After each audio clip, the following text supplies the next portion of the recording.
La glándula mamaria de la mujer consiste en una serie de conductos, conductilios y unidades acinares lobares sumergidas dentro de un estroma y que se haya compuesto de varias cantidades o variable cantidad de tejido fibroso y adiposo. El estroma comprende la mayor porción de la glándula no lactante en el adulto y las proporciones relativas de tejido fibroso, tejido adiposo, varían con la edad y entre los individuos. El sistema ductal lobular del seno está dispuesto en forma de segmentos o lóbulos. Aunque estos segmentos se puedan apreciar fácilmente inyectando en el sistema ductal tintas o agentes radiológicos de contraste, son anatómicamente poco definidos y no se pueden apreciar límites obvios entre esos segmentos durante una cirugía en la inspección macro de la pieza quirúrgica de mastectomía o en el examen histológico.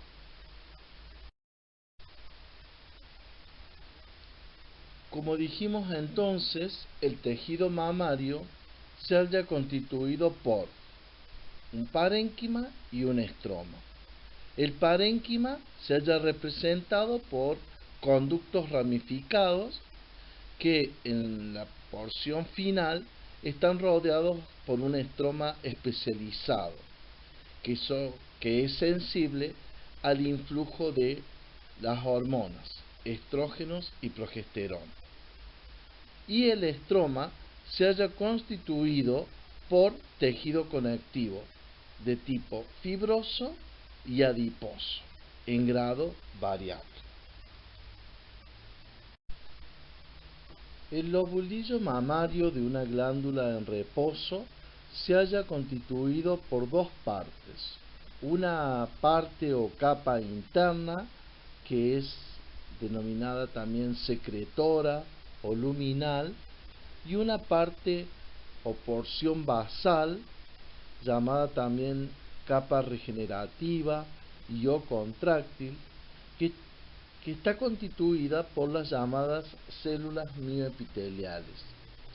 El aspecto de estas células puede ser variable.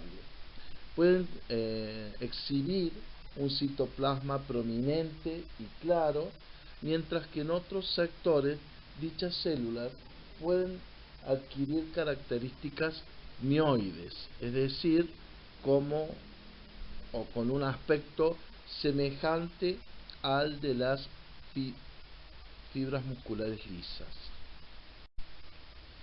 En relación a las anomalías congénitas, mencionamos los denominados residuos de la línea láctea o restos de la cresta mamaria. En esos casos, las mamas o pezones supernumerarios son debidos a la persistencia de engrosamientos epidérmicos que se producen a lo largo de la línea láctea o cresta mamaria, que se extiende desde la axila hacia el perineo.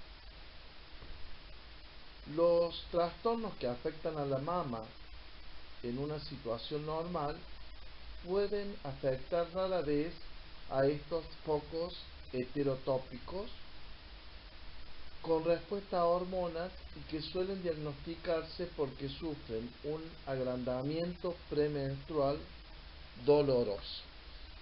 En el caso del tejido mamario axilar accesorio, es cuando en algunas mujeres el sistema ductal normal se extiende hacia el tejido celular subcutáneo de la pared torácica o de la axila, la llamada cola axilar de Spence. El epitelio puede experimentar cambios durante la lactancia que van a determinar la presencia de una masa palpable o pueden dar lugar a la existencia de carcinoma fuera de la mama propiamente dicha. Es por ello que la mastectomía profiláctica reduce mucho el cáncer de riesgo de mama, pero no lo elimina por completo. En la inversión congénita de los pezones, la falta de eversión del pezón durante la etapa del desarrollo es común y puede ser unilateral. La inversión congénita del pezón se puede corregir en forma espontánea durante el embarazo o también puede ser corregida mediante tracción. La retracción adquirida del pezón es un tema que nos debe llamar la atención, puesto que puede indicar la presencia de un cáncer invasor en un estadio avanzado de su proceso o de un trastorno inflamatorio como puede ser un absceso. En relación a la gigantomastia, decimos que consiste en el desarrollo excesivo de las mamas. Esa gigantomastia puede ser juvenil, que es la que se da en la etapa de desarrollo de la mujer, en la adolescencia, por una hipersensibilidad a las hormonas femeninas, y la gigantomastia de la edad adulta. Esta última ocurre como consecuencia de un aumento o un incremento excesivo del tejido glandular, como puede ser en el embarazo, o del tejido graso, como ocurre en la obesidad.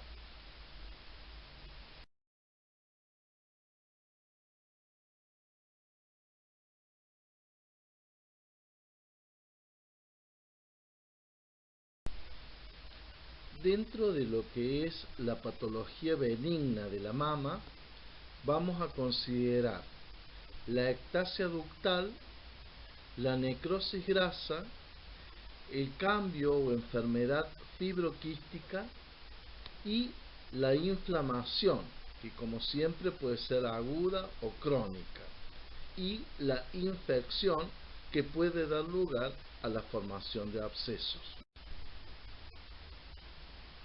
La ectasia ductal consiste en la dilatación de los conductos mamarios con acumulación de las secreciones. Esa dilatación de los conductos suele ir acompañado de un engrosamiento fibroso de las paredes y de la acumulación entonces de detritus grasos dentro de los conductos. Cuando ese material escapa de los conductos, puede causar una inflamación concomitante. El engrosamiento y el acortamiento de los conductos puede ir asociado a una retracción de la piel de la mama y el pezón, resultando en un diagnóstico clínico erróneo de carcinoma. Histológicamente se puede observar la presencia de conductos dilatados con un epitelio aplanado o un epitelio cúbico dispuesto en varias capas, y la luz de dichos conductos, como se observa en la figura, se encuentra llena de histiocitos espumosos. A nivel estromal puede haber un infiltrado inflamatorio de tipo mono y polimorfo nuclear neutrófilo. La necrosis grasa de la mama usualmente ocurre en pacientes obesas con mamas péndulas. La necrosis grasa mamaria no es bacteriana. Está causada por la saponificación lenta y aséptica de la grasa realizada por las lipasas sanguíneas y tisulares. En la mayoría de los casos, el agente causal es un traumatismo severo en una mama previamente normal. Al examen microscópico, como es posible ver en la figura, hay espacios quísticos llenos de grasa rodeados por, como se ve aquí, prominentes células gigantes multinucleadas de tipo cuerpo extraño. También es posible observar colecciones de histocitos espumosos y un infiltrado intersticial con predominio de células plasmáticas. La enfermedad fibroquística de la mama es una lesión importante debido a su frecuencia y al hecho de que, cuando es florida, puede ser confundida por el patólogo con un carcinoma. Se ve más frecuentemente entre los 25 y los 45 años de edad. Las hormonas obviamente juegan un rol en su desarrollo, pero la patogénesis exacta es oscura. El proceso más frecuentemente es bilateral, pero una mama puede estar mucho más enferma que la otra y aparecer clínicamente como la única comprometida. El término displasia mamaria, un término que actualmente tiende a ser evitado, puede ser o suele ser utilizado como sinónimo de enfermedad fibroquística.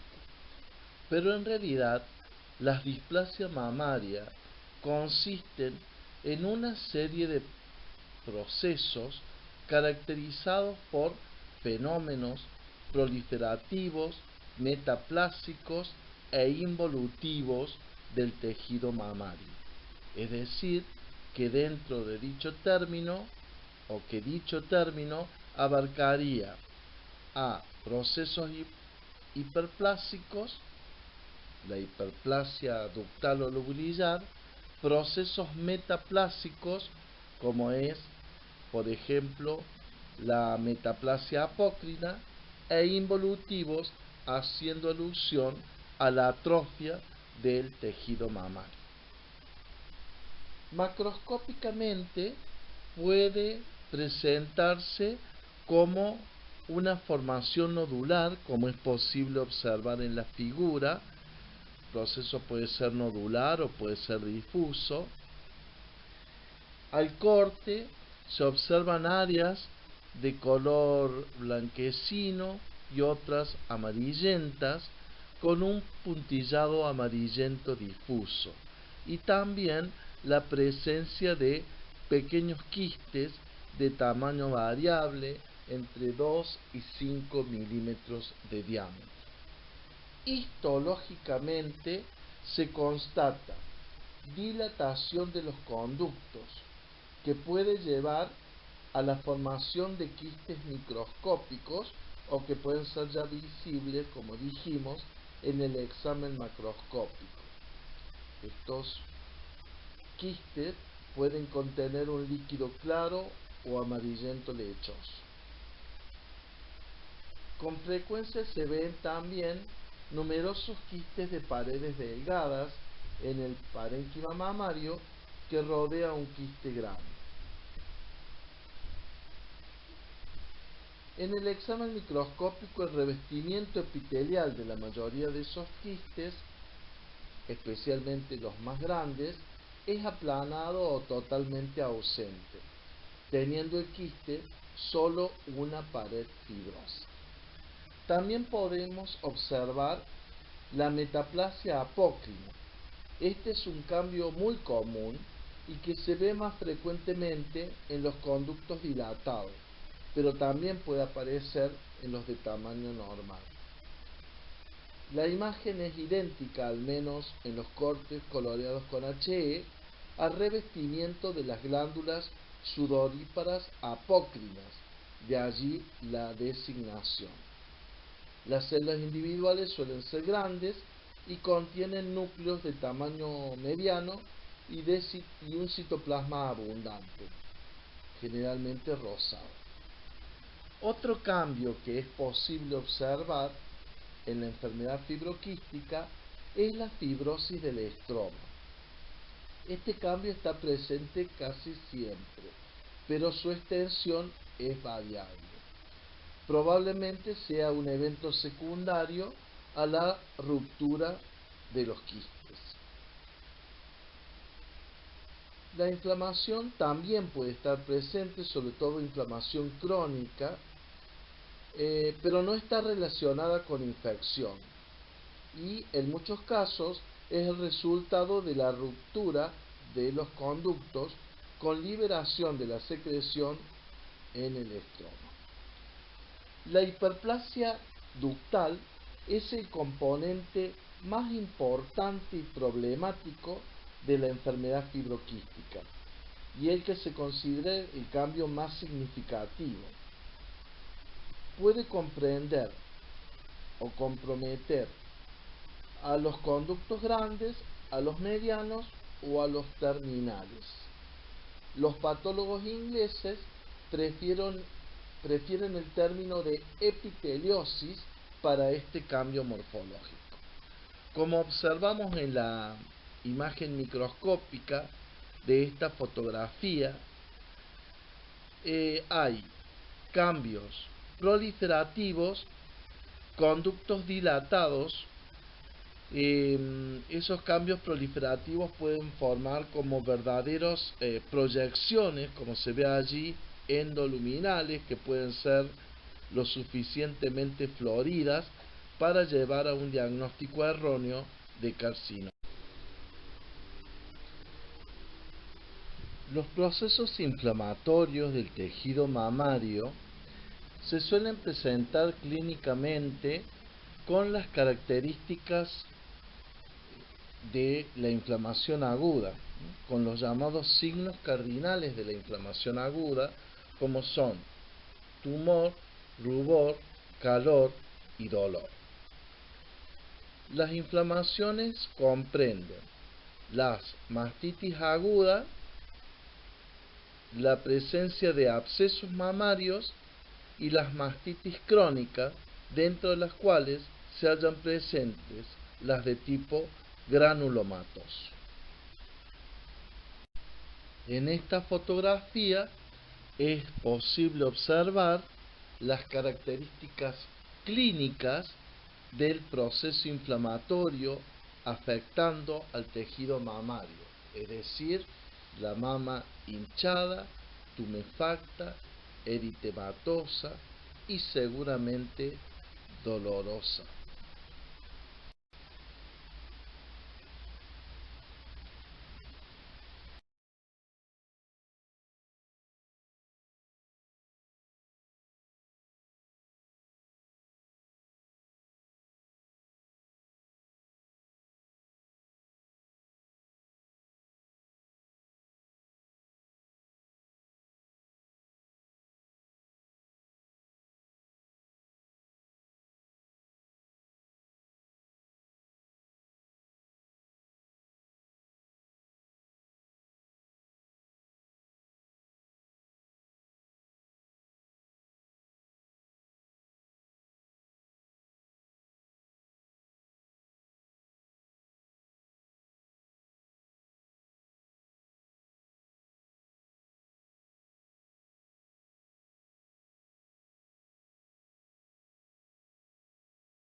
Las mastitis aguda de origen bacteriano son más frecuentes entonces durante el periodo posparto y son debidas a la obstrucción secundaria del sistema canalicular por parte de las secreciones.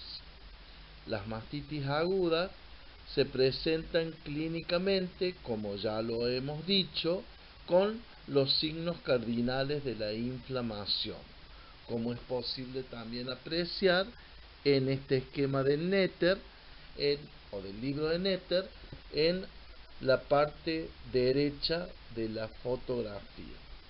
En el sector izquierdo es posible ver las localizaciones de los abscesos mamarios, que como vemos pueden ser subareolares, subcutáneos, intraparenquimatosos y retromamarios. Esos abscesos pueden dar lugar a la formación de fístulas que pueden comunicarse con la piel o con el exterior, o pueden comunicarse con los tejidos más profundos. A veces o muchas veces requieren de un adecuado drenaje quirúrgico. Otras modificaciones o lesiones benignas del tejido mamario lo constituyen la adenosis esclerosante y la hiperplasia, que puede ser epitelial o lobulillar, y cada una de ellas puede ser típica o atípica. La importancia de las hiperplasias mamarias atípicas es que deben ser consideradas como lesiones preneoplásicas, es decir, que tienen connotación o que tienen predisposición para el cáncer mamario. La adenosis esclerosante es una lesión o una forma muy proliferativa de enfermedad fibroquística. El proceso ocurre frecuentemente en el cuadrante superoexterno de la mama, que recordemos es también la localización más común del cáncer de mama. Macroscópicamente tiene una configuración discoide y el corte muestra o suele mostrar un aumento de la consistencia.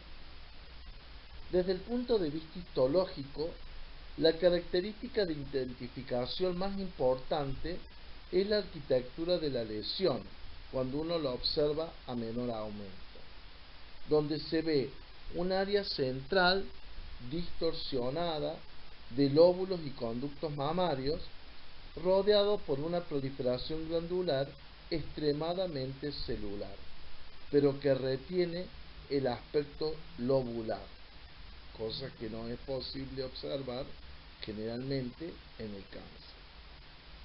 A diferencia también del cáncer, no suele exhibir atipias citológicas ni necrosis. Dentro de lo que son las hiperplasias, pueden ser lobulillares o ductales. La hiperplasia lobulillar atípica se define como una proliferación celular o de células idénticas a las observadas en el carcinoma lobulillar in situ, pero las células no llenan ni distienden más del 50% de los acinos dentro de lo que es el lobulillo. La hiperplasia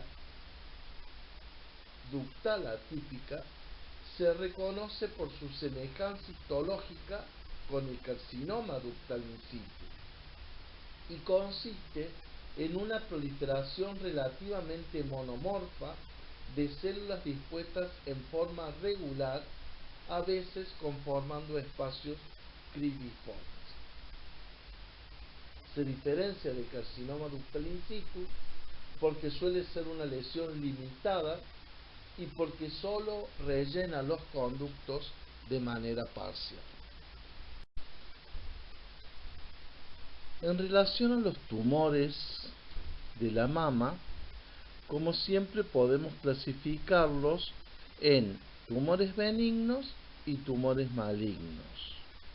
Y una tercera categoría, que son aquellos tumores de comportamiento incierto, como es el llamado tumor pilodes.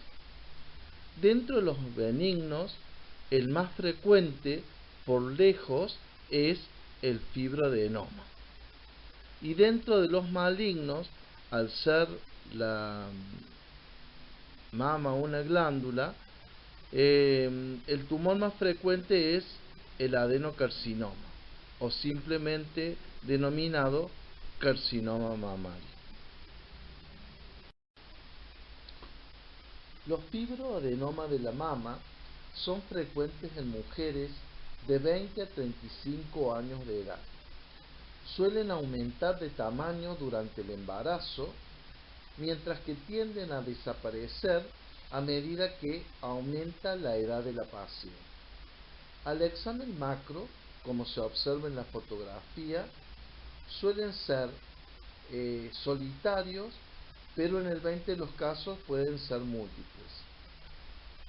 Suelen ser de superficie externa lobulada, irregular, con tejido fibrodiposo adherido, como es posible observar aquí. Al corte suelen tener un aspecto homogéneo, un color blanquecino y suelen ser fasciculados. Desde el punto de vista histológico, los fibroadenomas tienen una imagen variable, en parte debido a las diferentes cantidades de sus componentes de tejido epitelial y conectivo. Recordemos que este tumor es un tumor dual porque posee ambos componentes. Se denominan intracanaliculares cuando el crecimiento del tejido conectivo es tan rápido que invagina a los conductos, dando esas imágenes tipo hendidura, como es posible apreciar aquí en la figura y en la vista microscópica. Y pueden ser pericanaliculares cuando se mantiene la configuración regular y redondeada de las glándulas.